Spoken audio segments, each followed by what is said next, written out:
Muy buenas tardes, cuarto episodio.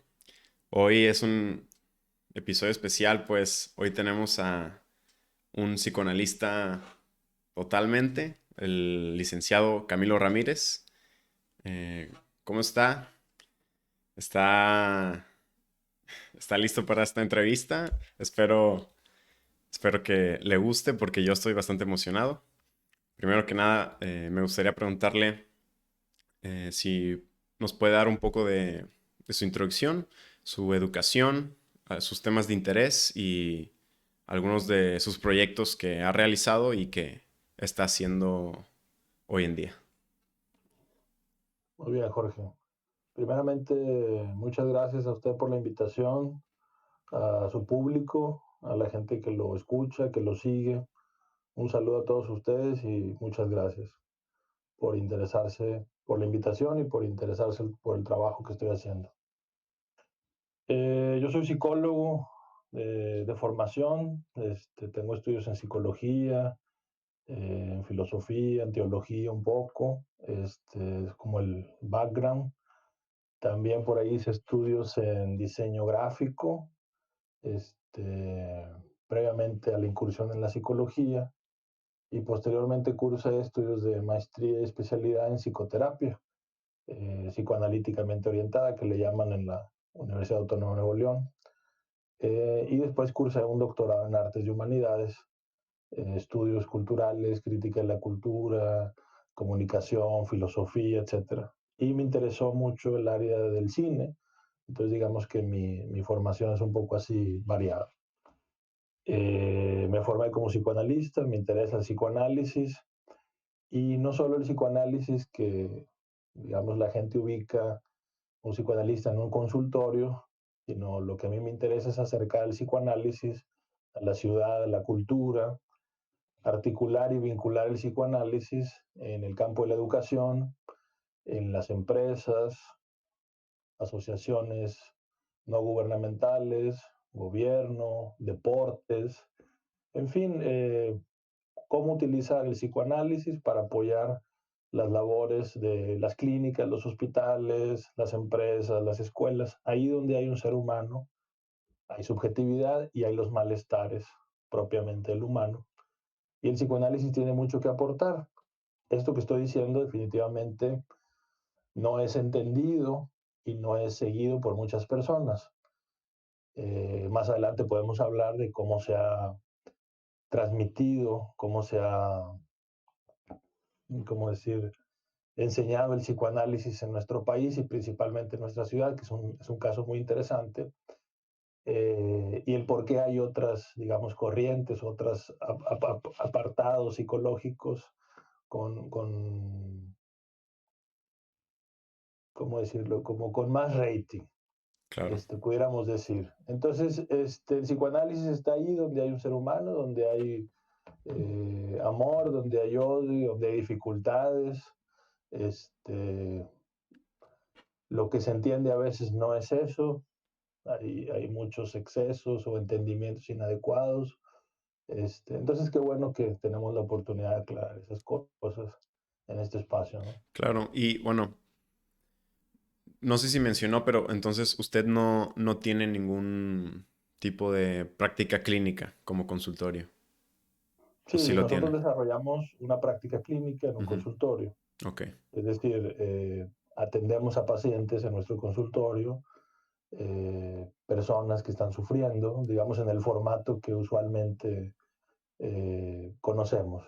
ok, Una persona está sufriendo y consulta con el psicoanalista para encontrar alguna respuesta al sufrimiento que le está quejando. claro. Más sin embargo, también estamos convencidos que el psicoanálisis, al salir del consultorio, porque hay que decirlo, el consultorio del psicoanalista siempre está ligado a una construcción que está en una calle, que está en una banqueta y que está en la ciudad. Es decir, el psicoanálisis no es un asunto meramente intrapsíquico o intracerebral, sino el psicoanálisis se ocupa de los malestares de la vida cultural. Por ejemplo, de ahí los intereses y la pregunta que usted me hacía sobre cuáles intereses, qué me interesa a mí. Me interesa el sufrimiento humano en cualquier lugar que se presente, sea el ámbito deportivo, el ámbito empresarial, el ámbito educativo, ahí donde el ser humano tropieza, flaquea, se le dificulta realizar su función. Por ejemplo, una situación así muy básica. La vialidad de Monterrey es un problema y siempre ha sido un problema y hay un cierto comportamiento vial muy interesante y que también puede ser objeto de estudio para el psicoanálisis. Ok, De tal forma que el comportamiento de las personas cuando estamos manejando aquí en la ciudad no dista de ser muy diferente del comportamiento de la gente en la empresa o en el lugar de trabajo o en la escuela. Entonces, por ahí el psicoanálisis tiene muchas interrogantes y planteamientos que hacer al claro. respecto. O sea, y también, o sea, conozco diferentes, pues podría considerarse filósofos que tienen, o sea, ven el mundo a través del lente del psicoanálisis. Entonces, yo creo que es muy parecido a lo que usted está describiendo y que sí tiene una aplicación en el mundo real. Y por ejemplo, como usted contrastó que puede que en una terapia, pues se maneja en un individuo, o sea, personalmente, a la persona. Y en cambio, al ver al mundo con este lente de psicoanálisis, también hay un gran problema porque ya no estás hablando ya no estás hablando del individuo, sino de colectivos. Y ahí creo que hay una gran diferencia entre cómo se comporta el individuo y las masas, los colectivos. ¿Cómo, ¿Qué implicaciones y qué diferencias encuentra en manejar estas problemáticas? Por ejemplo, comenta por ejemplo, en la ciudad hay un problema que se puede ver por el lente del psicoanálisis. ¿Cómo varía esto a diferencia en un individuo? Por ejemplo, varias cosas que aclarar.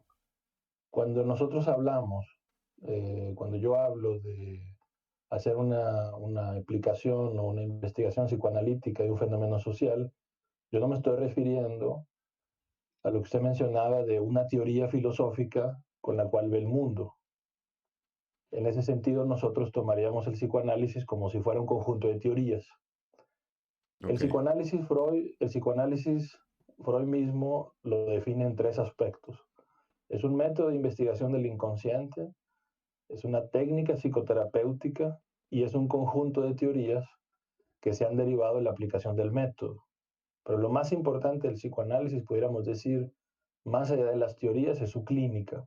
Una clínica que se soporta en ciertos postulados teóricos, pero el psicoanálisis no es en ese sentido, y quizás esto puede causar polémica o incomodidad en algunas personas, pero el psicoanálisis no es como los principios de la psicología que yo simplemente aplico.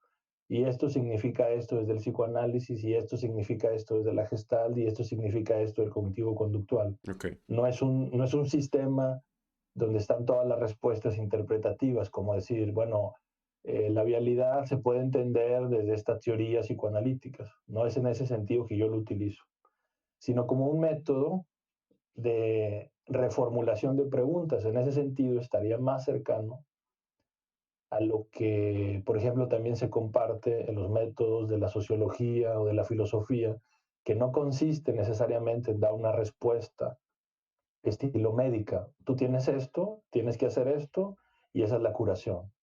Sino la reformulación psicoanalítica reformula las preguntas para precisamente reformular los problemas que estamos teniendo. Entonces, por ejemplo, si nosotros estamos hablando de un sujeto, del inconsciente, no nos estamos refiriendo a que eso está desligado de la cultura. Freud, en el texto Psicología de las Masas y Análisis del Yo, habla de que la psicología individual se gesta en el colectivo, entonces la psicología social es psicología individual. En los ámbitos académicos se separa psicología social, psicología clínica, por una cuestión didáctica, a mi modo de entender, inadecuada, porque nos hace tener personas que creen que lo que pasa en el consultorio pasa al interno del cerebro del paciente o del inconsciente del paciente y no tiene que ver con la vida social, política, académica. Sí, Entonces, en ese ujú, sentido, lo individual y lo colectivo es exactamente lo mismo, claro, ¿no? está totalmente relacionado.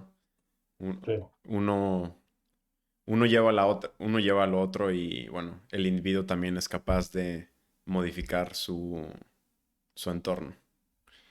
Y bueno, y ahí me gustaría también preguntarle, no sé si esté familiarizado con estos personajes que ya se están volviendo famosos en internet, como por ejemplo Jordan Peterson, que argumenta que lo primero que hay que hacer para lo ideal que hay que hacer para cambiar el mundo es primero, bueno, él menciona ordenar tu cuarto, simbolizando que primero debes de tener tu individualidad en orden para poder cambiar el mundo. Pero también veo como hay un problema porque ¿qué tal si el mundo que está en caos es el que está generando que tu individualidad sea caótica y por eso no puedes ordenarlo? Que supongo que queda perfectamente con lo que acaba de decir, que va conectado, van de la mano y no puedes separarlos y empezar solamente con uno. Personajes Ujú, como Peterson, ujú, que inclusive se presta mucho al juego de una serie de memes que había hace un tiempo en relación a todos, bueno, los que conozcan, es un psicólogo muy reconocido, tengo entendido que su último trabajo fue en la Universidad de Toronto y que actualmente se sabe que está pasando por una desintoxicación, una adicción a sustancias. Se presta para los memes de decir, yo solo puedo funcionar si arreglo mi cuarto. Y ponían la otra imagen, arreglar el cuarto, montón de psicofármacos, mm, montón de sustancias. Entonces, por supuesto, hay un nivel de bastante ingenuidad y de bastante... El coaching está plagado de eso, mucho de la psicología positiva está plagado de eso, mucho del cientificismo en la psicología está plagado de eso, es decir, cambia tú, cambia el otro, cambian todos. Por supuesto, ese discurso puede ser muy interesante, puede ser hasta necesario en términos políticos, mas sin embargo no deja de ser ingenuo porque le deja al sujeto solo la responsabilidad de cosas estructurales. Cosas estructurales son los planes de estudio de una universidad. Cosas estructurales son las políticas públicas que organizan un país. claro. Entonces, esas cosas, el marco de derecho, el cómo se gestiona el marco de derecho, cómo funcionan los medios de comunicación, cómo funciona una institución, una universidad, esos son los marcos que generan al sujeto en esa condición. Entonces, eh, yo puedo pensar que tiene que ver con los méritos propios, pero yo estoy en un marco. Y si ese marco no se modifica, el gran movimiento social será, empieza por tu cuarto. Podríamos decir, bueno, muy bien, vamos a tomarle la palabra al señor Peterson y vamos a empezar por el cuarto. Y después de terminar el cuarto, paso a mi casa y paso a la cuadra y paso a la colonia. Y en algún momento yo me topo con el regidor, me topo con el alcalde, me topo con el gobernador, me topo con el presidente. Entonces, es una posición hasta cierto punto obsesiva, individualista y no guarda la relación con el colectivo. Las facultades de psicología regularmente del norte del país van a considerar que la psicología es un asunto de la emocionalidad o del cerebro o del pensamiento, mientras que si cruzamos a Estados Unidos o si cruzamos a Canadá o si bajamos al sur del país o vamos a Latinoamérica, la psicología es un asunto del colectivo. Si un psicólogo en nuestra ciudad de Monterrey se pone a estudiar filosofía del derecho, se pone a estudiar derecho, se pone a estudiar psiquiatría, medicina, etcétera, dirán, pero qué curioso, pero si no eres psicólogo, por eso el caso de Monterrey es bien interesante, porque las facultades de psicología tienden a internalizar sus procesos.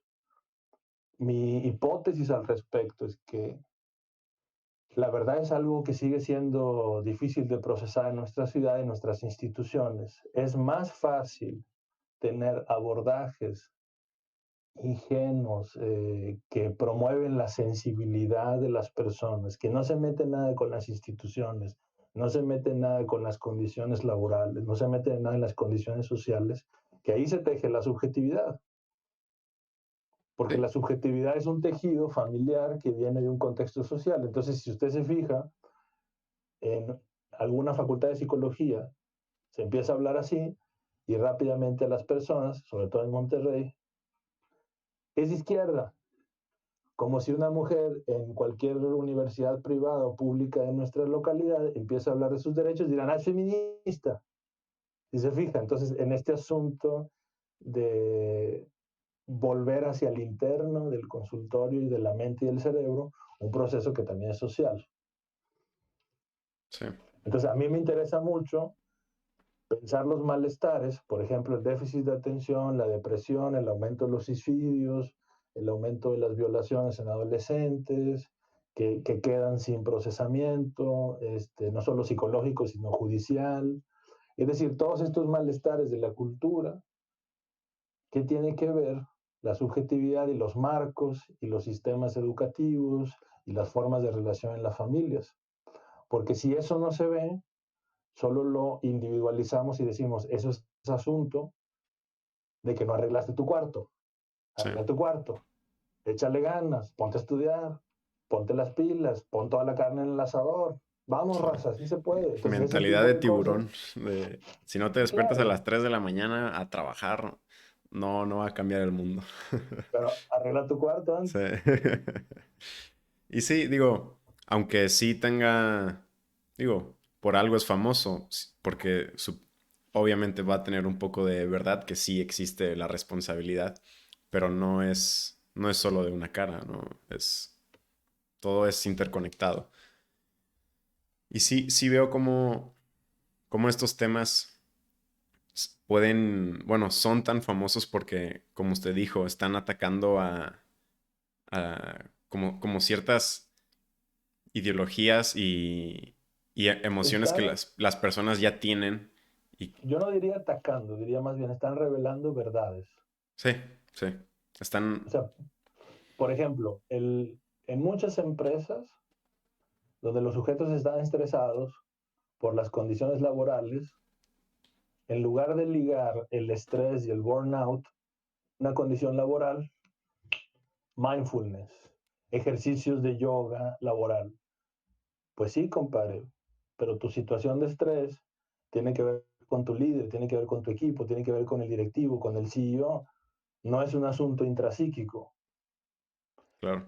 La sociedad regiomontana le piace más, le gusta más el asunto intracraneal, el asunto de la reflexión, de poder hacer una cuestión de concentración. Sí, que es la aliviación de tus síntomas, ¿Sí? o sea, individuales sin realmente arreglar el problema que los generó. Peterson aquí sería un éxito. Aquí lo traerían en todas las plataformas porque diría eso que tiene que ver con el sujeto y no con la estructura. Claro. Y la estructura, por ejemplo, es como cuando recibimos un paciente adolescente o un niño y en lugar de pensar en la estructura familiar y en la forma de crianza, se piensa en el niño. De Y que, no en, ujú, claro, porque ahí no estamos hablando ya de empresas o de jefes, pero estamos hablando de unos padres de familia que no quieren ver la dinámica familiar. O si vamos a una empresa, la bronca serán de los trabajadores y si nos vamos al campo deportivo, la bronca es de los deportistas, nunca es de la estructura. sí. Entonces, la idea sería cómo incluir la estructura, cómo incluir los participantes para operar en ese malestar. Y ahí está interesante porque, digamos, en un caso donde llega un paciente que está teniendo tiene problemas de depresión. Llega por eso y sí, en la terapia se dan cuenta que fue gracias a que sus padres que tenían sus traumas generaron otra vez los mismos traumas que ellos tenían y se lo dieron al hijo.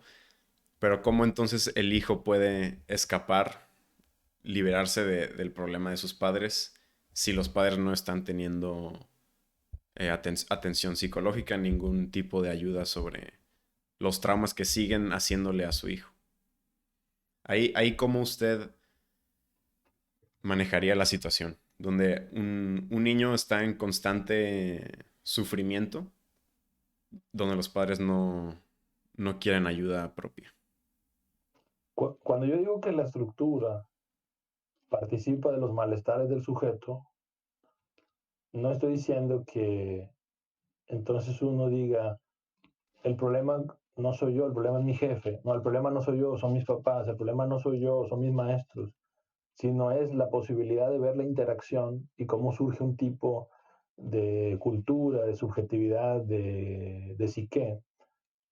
Si una persona es efecto de un ambiente agresivo, violento, transgresor, y tiene una serie de síntomas efecto de esa situación, el primer elemento no es necesariamente decir, hasta que no salgan tus papás de ese trauma, tú no vas a salir. No, sino poderle mostrar al otro que puede tener una independencia, puede siempre ser responsable de lo que hace con en eso que le hicieron.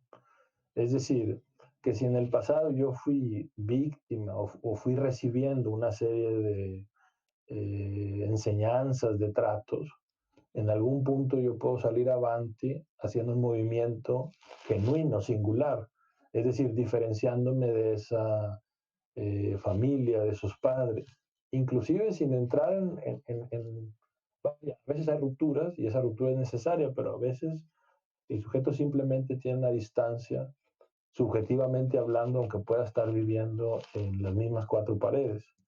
Eh, lo que sí convendría es que ubicar, y esto es muy interesante en el psicoanálisis, porque el psicoanálisis no hace a la persona que se exculpe de lo que está viviendo. Yo puedo haber sido víctima de un crimen y yo no soy culpable del crimen que padecí porque fui una víctima, Ujú. pero yo soy responsable de qué hago con esa vivencia que yo tuve. Lo que comentábamos en la charla que compartimos hace una semana o dos. Claro. El trauma es sorpresivo, yo no me puedo preparar, es un parteaguas, pero yo podré tener la responsabilidad de hacer algo con la herida, de responder de formas inéditas.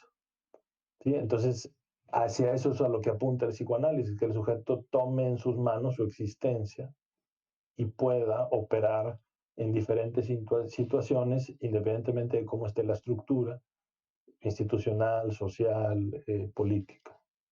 Sí, y al mismo tiempo, sí veo cómo se puede confundir esta, sí, la diferencia entre ser el causante, el que tuvo la culpa, y la responsabilidad, que hay personas que lo ven como uno mismo y si a alguien le dices, es que tú tienes la responsabilidad, piensan que fue su culpa total y que todas las acciones que está a su alrededor va a ser su culpa y su responsabilidad.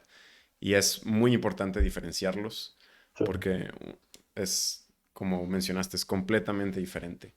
Y hace rato que comentaste sobre el mindfulness, he estado, bueno, lo primero que yo empecé a leer fue psicoanálisis, pero de Carl Jung. Y digo, me atrapó y fue, yo creo que el parteaguas de mi interés a la psicología.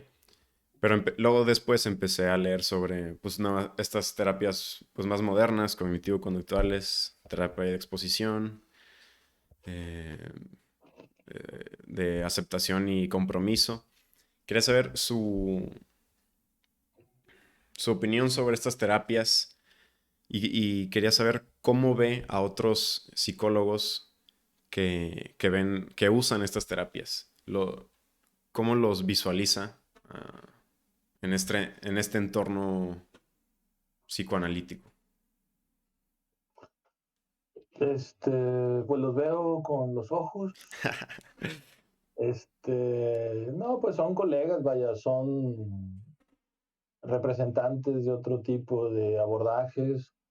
tienen otros conceptos, otras concepciones, otras técnicas. Eh, Supongo que ellos se dedican a lo que se dedican porque les gusta, porque les hace sentido. Su práctica, la forma de entender al humano, la forma de entender el sufrimiento, la psique. Eh, a mí me gusta establecer diálogo, puentes, vínculos. Este, Eso me ha ayudado mucho en mi práctica profesional, ser curioso. A mí no me interesa el debate, más bien el debate sí me interesa, Ok. pero no me interesa la lucha como de, ¿Cuál es la mejor?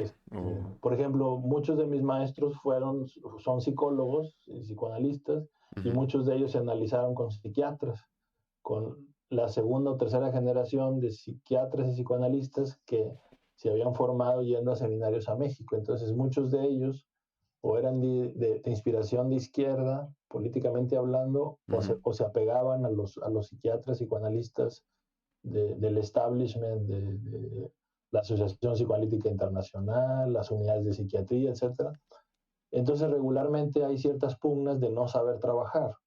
Como yo trabajo con el ámbito médico y trabajo con gente de enfermería, de medicina, de psiquiatría, tengo amigos, colegas, no tengo ningún problema en establecer puentes con gente de la neuropsicología, de conductismo, de cognitivo-conductual. A mí me interesa conocer todo eso. Entonces, pues son colegas, entienden las formas psicológicas de otra forma, como seguramente me verán a mí o me escucharán. Ahora, hay pacientes, hay personas que se les ajustan ciertos métodos más que otros.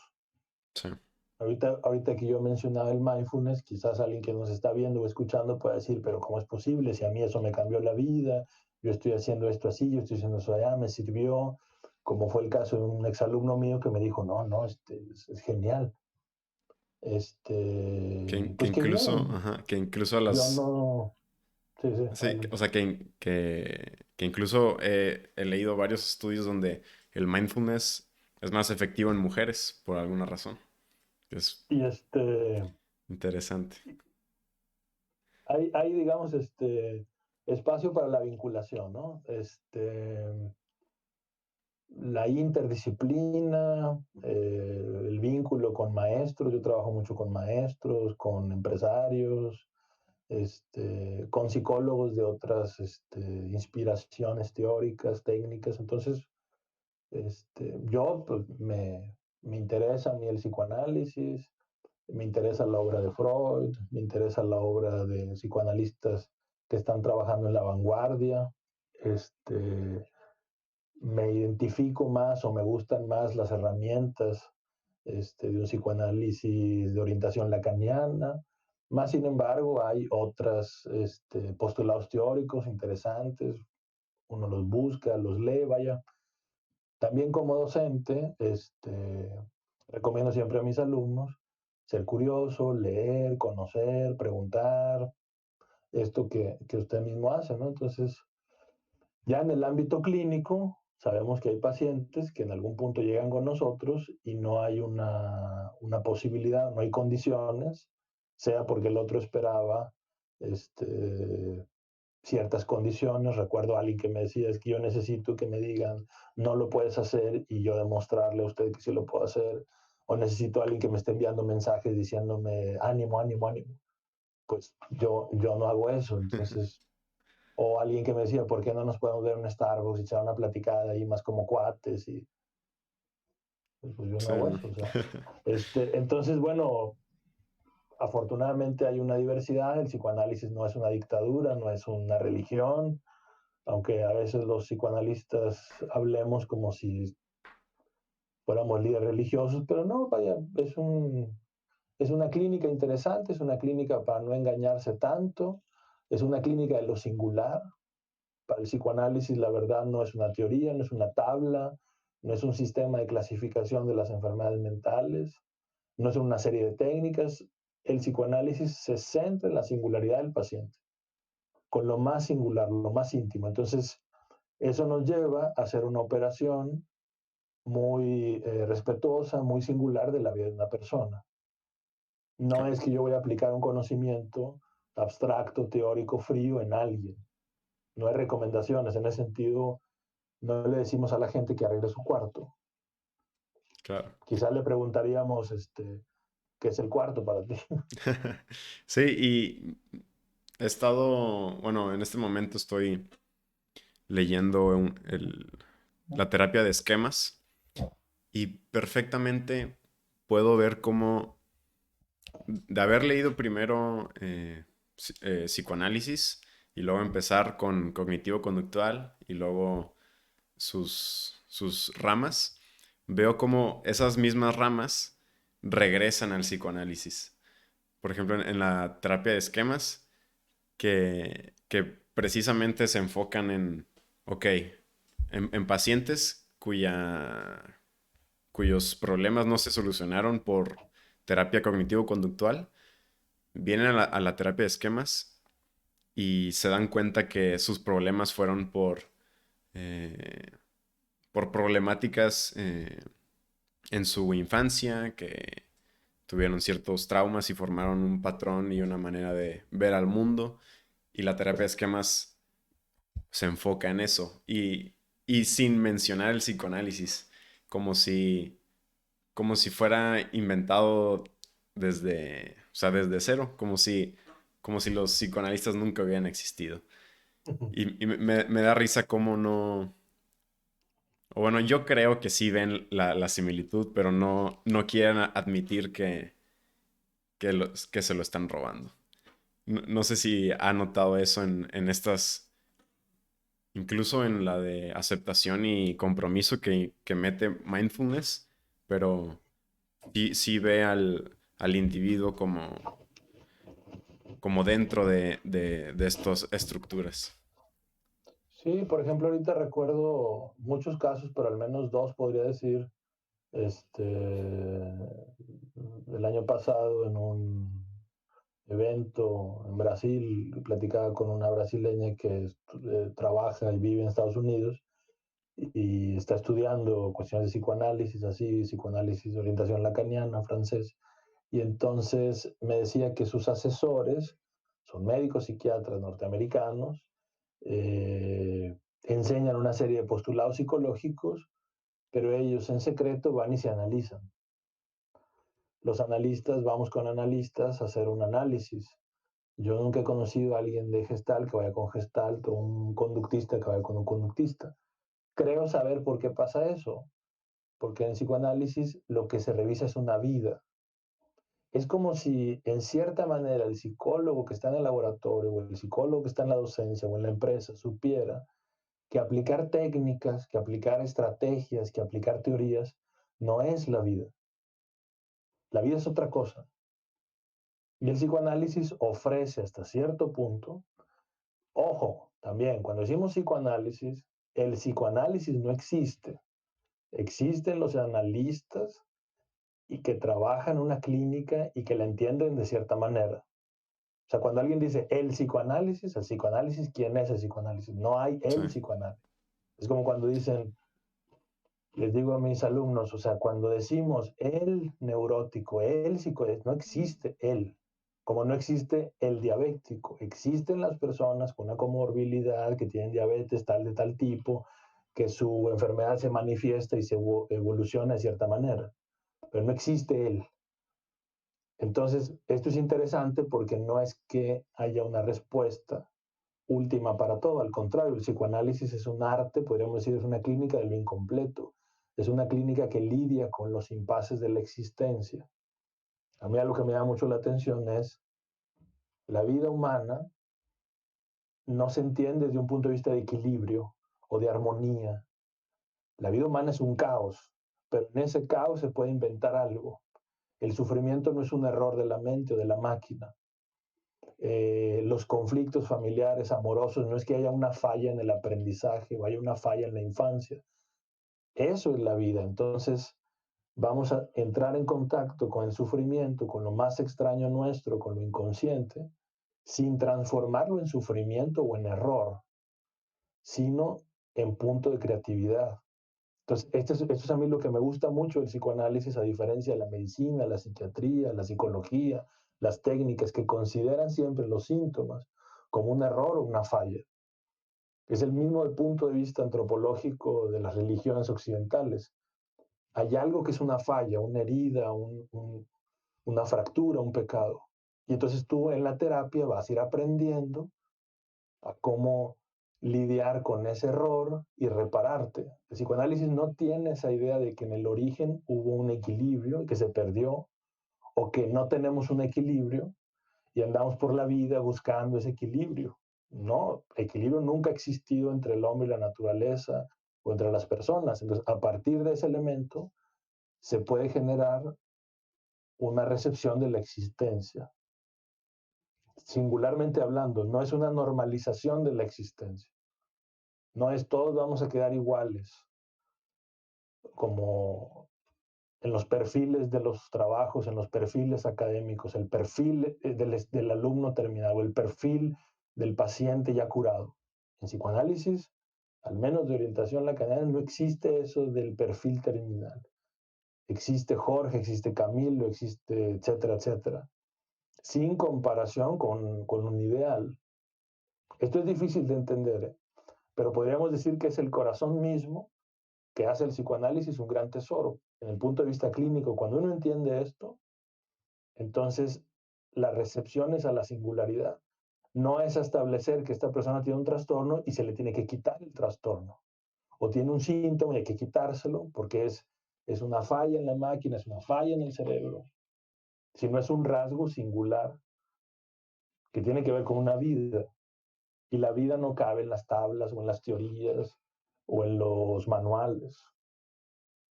Sí, y sí que no hay una persona ideal, por así decirlo. No, No hay, no tenemos al juez que sus padres fueron perfectos, lo criaron perfecto, tuvo la mejor educación, tuvo las mejores experiencias, y eso es la persona sana. O sea, el psicoanálisis admite que no existe eso.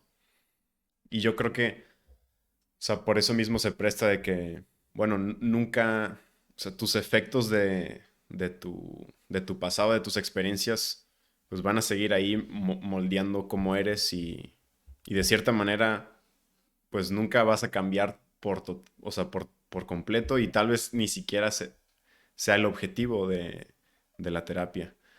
Y yo creo que por eso, por eso mismo existe, y por eso mismo se creó pues las nuevas terapias donde dicen, no, yo quiero quitarte esto. Y si te quito esto ya eres mejor. Y yo creo que por eso siguen existiendo, y yo creo que seguirán existiendo por un gran tiempo. hay, un, hay una búsqueda y hay un consuelo en que alguien sepa quién soy y qué tengo que hacer.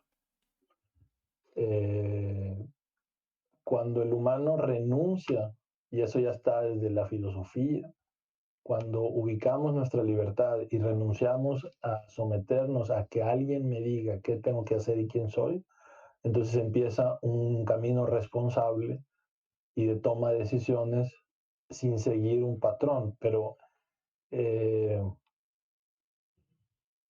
la idea es no arriesgar. Y esto tiene muchas líneas, desde, por ejemplo, pensar la vida humana o pensar la educación en base a un modelo industrial. En la industria hay una línea de producción, hay un proceso estandarizado de calidad, entonces se piensa, vamos a traer a los ingenieros administrativos, vamos a traer a los ingenieros a la política, a la educación, a la psicología, y vamos a ellos que pueden manufacturar una línea de producción sin errores, en tiempo y forma, vamos a pensar al ser humano como si fuera una línea de producción industrial. Entonces, ese es un gran error y que aquí es fascinante ese discurso, les encanta aquí. Por eso, si usted se fija, cuando hay una dificultad académica o una persona en una universidad tomó una pistola o quiso hacer algo, la pregunta siempre es, ¿dónde estuvo los filtros? Vamos a establecer mejores filtros, mejores evaluaciones, mejores detecciones, cámara, control, vigilancia, arreglan el cuarto, arreglen el cuarto, arreglen el cuarto. Este, Porque es fascinante el control, porque es fascinante que surja alguien que diga, esto es lo que tienes que hacer. Y si lo haces, va a funcionar. Porque eso me hace no ser responsable a mí. Sí, podemos tener líneas, podemos tener elementos, pero nunca la responsabilidad de un sujeto se excluye. Lo que estamos viendo con el coronavirus. La ciencia no sabe qué hacer con el coronavirus. Sabe algo, pero no lo sabe todo. Entonces, al límite de la ciencia está la responsabilidad de cada individuo, de cada sujeto. No es que la ciencia es el gran otro que resuelve todo, Sí, ni y los bueno, papás, ni el gobierno, ni la escuela, etc. sí. Perdón.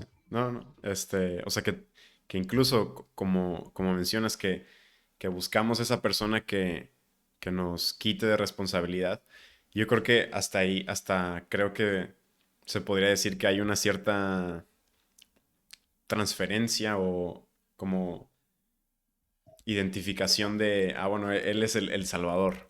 Y creamos, por ejemplo, personajes así idealizados como, bueno, muchos odian o muchos aman. Por ejemplo, Bill Gates, ahorita que está con todo este rollo de las pues medicinas y Eh, que está contra el coronavirus. Muchos los odian y unos dicen, no, él nos va a salvar, él va a sacar la vacuna. Y yo creo que de cierta manera sí se podría ver perfectamente cómo queremos que exista esa salvación y dar y crear un salvador. Y, entonces, como ajá, un salvador no va a ser suficiente, necesitamos dos, tres, cuatro, cinco. sí, Entonces, uno de los grandes dramas de las mujeres y los hombres en la actualidad, del por qué se manifiesta esta pérdida de sentido, esta pérdida de deseo que haga la vida rica, abundante en términos de sentido, es que entonces si yo busco algo o alguien, independientemente del discurso de moda que esté, si es una cosa de ejercicios, de alimentación, de psicología nueva, etcétera, la operación es hacer al otro responsable de mi existencia. Porque si yo hago responsable al otro de mi existencia, yo ya no soy responsable, yo sigo al experto. Solo que como el experto no va a funcionar, voy a necesitar experto 2, 3, 4, 5. Y cuando no funcione, yo voy a ir saltando de experto en experto. Pero no importa el discurso. Puede ser yoga, puede ser mindfulness, puede ser pilates, puede ser lo que sea. Por supuesto, no estoy diciendo que esos abordajes no sirvan en cierto nivel de ejercicio, de claro, desfogue, sí, etcétera. existen por Pero algo, la posición, claro, existen precisamente porque yo voy a intentar ser irresponsable ante mí mismo. Entonces, yo voy a intentar que el otro me diga cuál es la felicidad, pero la felicidad no es un asunto que me puede venir del otro. La felicidad es una conquista personal. Entonces, fíjese la paradoja. Yo puedo estar deprimido porque estoy buscando o estoy triste de que nadie me entiende ni de que nadie me da lo que yo quiero. El psicoanálisis es muy claro. No, es que nadie entiende, porque el asunto no es esperar a que alguien entienda o que alguien te resuelva. Tú tienes que tomar mano de ese gap entre lo que tú quieres recibir y lo que el otro te da, que nunca es suficiente. No es suficiente en casa, en la empresa, en los estudios. Entonces, ese elemento hace que el sujeto pueda liberarse, pero no quiere decir que ya no va a haber frustración. Una persona al final de su análisis sigue estando frustrado, sigue estando infeliz, pero ahora ya no tiene la capacidad o no tiene el vicio de culpar a otros y asume una posición activa. Si soy libre y ningún elemento rige mi existencia, yo ya no puedo culpar al otro. Yo ya no puedo culpar al trabajo, a la empresa, al estudio, a la pareja de este mal. claro, Porque entonces si es así, yo tengo que quitar esa potencia y decidir. Entonces podríamos decir que ahí donde hay culpa, ahí donde hay depresión, la cura está en algo muy sencillo y que si ustedes lo anotan, se ahorrarán mucho tiempo y dinero quizás de psicoterapia, que es la responsabilidad. Porque la culpa y la frustración implican hacer un pasaje hacia el otro, que el otro me resuelva. Y el principio de responsabilidad implica que yo sea responsable de esa frustración que yo tengo, no el claro. otro. Ujú. Sí, y ahí volvemos igual a no tener que culpar y que la responsabilidad o sea, de tu sufrimiento que tal vez que crearon los demás, pues es tu responsabilidad. Y también ahí podemos ver que que existe esta idea de que la felicidad no la puedes buscar, más bien sería como una consecuencia, como un efecto secundario de esto mismo, de aprender que el sufrimiento es tu responsabilidad y no puedes culpar. O más bien podrías tal vez culpar, pero no tienes la necesidad de tener que culpar. Por ejemplo, todo el mercado, las instituciones están hechas para plantear que la felicidad viene de la institución o viene del mercado o viene del otro. ¿Sí?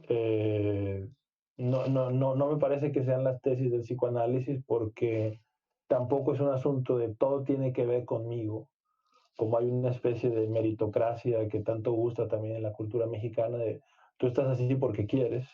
No, porque también hay estructuras Sí, de por el que quiere.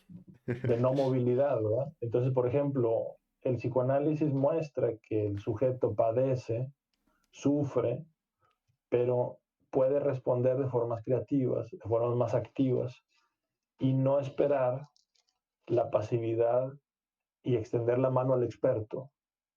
Podríamos decir que en psicoanálisis el experto no es el analista, el experto es el inconsciente del paciente. Esto no lo han entendido muchos psicoanalistas y muchos psiquiatras. El especialista, el experto en psicoanálisis no es el analista, es el inconsciente del paciente. Lo que yo hago es que él o ella puedan entrar en contacto con ese saber. Si yo me coloco como un especialista, entonces yo termino siendo el experto, y entonces voy a ser un experto más que terminará en el bote de basura porque funcionó y luego ya no funcionó. Claro.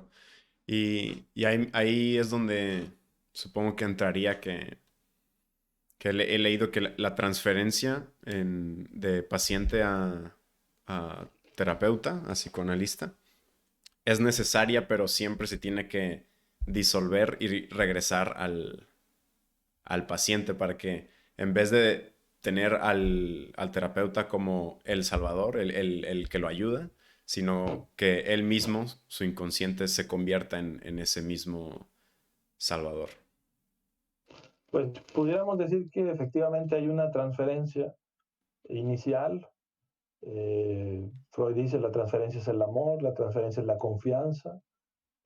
Hay una transferencia originaria, es decir, nosotros no hacemos una transferencia o no confiamos en un idiota, confiamos en alguien que admiramos, que respetamos, es decir, hay algo que nos dice es con esta persona, yo quiero hablar con esta persona, quiero platicarle mis problemas a estas personas.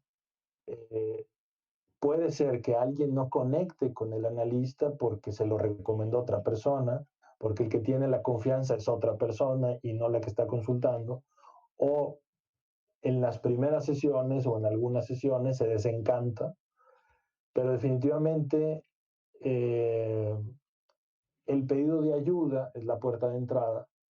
El síntoma como sufrimiento, yo estoy sufriendo, tengo un problema, yo quiero arreglar mi problema porque yo no lo entiendo, no sé qué hacer, estoy sufriendo. Entonces el analista toma esa situación, pero trata de convertir esa demanda originaria de pedido de ayuda en un pasaje al síntoma como acertijo o enigma, al síntoma como algo que está cifrado que revela una verdad. Es decir, en ese sentido, mientras que para la medicina, la psiquiatría y la psicología, el síntoma es el lugar de un malestar que es producto de una falla, algo está fallando mal en el cuerpo, algo está fallando en el cuerpo, algo está fallando en el psiquismo, algo está fallando en el aprendizaje de ciertas habilidades, conductas. El psicoanálisis no va a interpretar el síntoma como el lugar del error, sino el síntoma como un intento de solución, un intento de solución que en cierta forma fracasa, por eso produce el desbalance y produce un sufrimiento, pero el síntoma no es el lugar de chinga, es que no soy lo suficientemente fuerte, o no arreglé suficientemente mi cuarto, o no he meditado lo suficiente, o no he estudiado. O sea, el síntoma en psicoanálisis no es un error, sino tiene que ver con un elemento tan singular como las huellas digitales. Y entonces lo que vamos a hacer es intentar, esto a veces se logra, Jorge, a veces no se logra, Sí, porque el sujeto no está dispuesto, pero vamos a intentar hacer una operación donde el paciente va a pasar del síntoma sufrimiento al síntoma enigma, al síntoma inquietud.